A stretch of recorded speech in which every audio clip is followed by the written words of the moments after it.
Let's not leave it open. All right, some really scary stats. Nearly 80% of nation-state sponsored government agencies, think tanks, and non-government organizations were directly targeted, right? That's number one. Government organizations targeted by Russia alone, actors exploded from roughly 3% to nearly 53% in July of 2020. Huge link, huge uplink, and that continues to increase. Education accounted for 3% of nation-state attacks.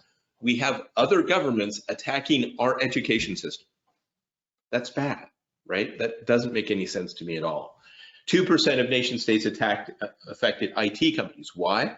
Because IT companies help our infrastructure and our primary target, because if they can control those and therefore get to all the customers of the IT companies, then guess what? It's really bad, right? So they're trying to hurt us. Back to the, why do you rob a bank? Because that's where the money is at. Well, same thing. Why do you attack the IT? Because they control the networks. 39 ransomware groups targeted healthcare. And these are the huge groups, not little groups. These are the APTs.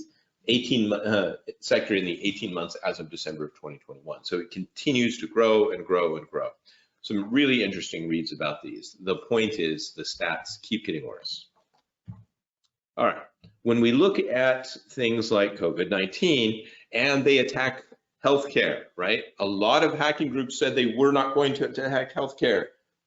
Guess what? And black hats, right? They, can't trust a thief, right? No honor. Anyway, healthcare industry invests less than 6% of its budget on cybersecurity. The average recommendation, by the way, is double that, at least 10%.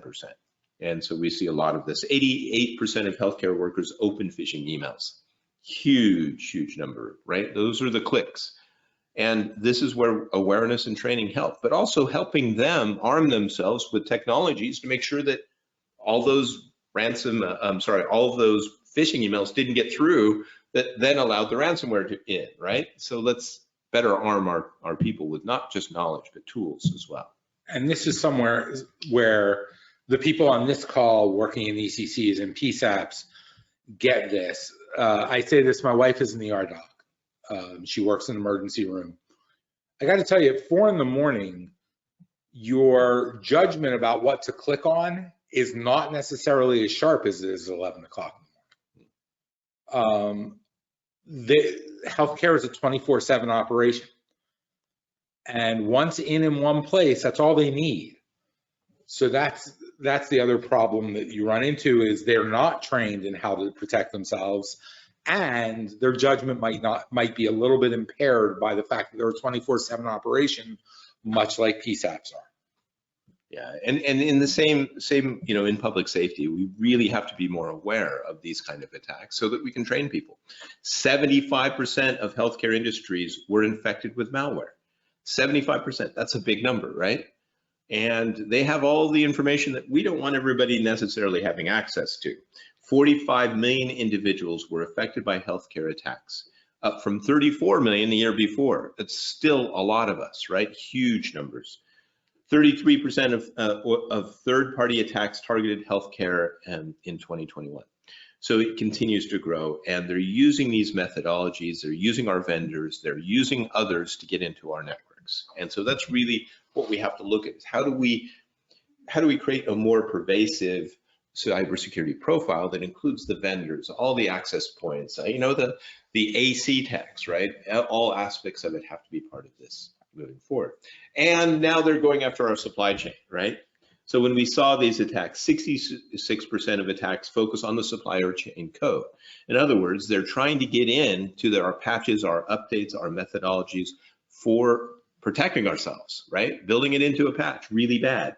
58% of attacks were aimed to access data. So they're trying to steal what we know or personal information about all of us. Why? So they can extort us, or they can use it to attack us further, right? Really about that. 62% of the attacks exploit the trust in customers in their supplier, right?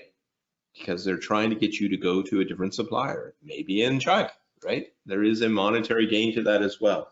And another 62% of attackers rely on malware. Well, that's given, right?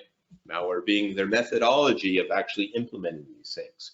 When are they not using malware? Well, when they do DDoS and other kind of more obvious attacks, it's still use tools and such. It's just not technically malware. All right, in 2021, public recorded attacks against public safety, just pretty much all the time. We see these, you can get to these through our archive. There's a lot of them going on. All right, let's talk about the top 10 in no particular order, because how do you tell which industry has been the major target? Is it money? Is it people? Is it effect on education, et cetera? So let's just go down the list. Banking and financial services, energy and utilities, retail, education, business, professional, legal services, federal government, IT, which kind of all of the above, right? Everybody needs IT, manufacturing, healthcare, and local government, public safety. We're there too, unfortunately. And we just keep this, continue to see this rise. And the interesting thing here is no business or industry is safe from attack. We are all under attack together, folks. We need to be more aware. We need to do a better job of it. All right, let's do another.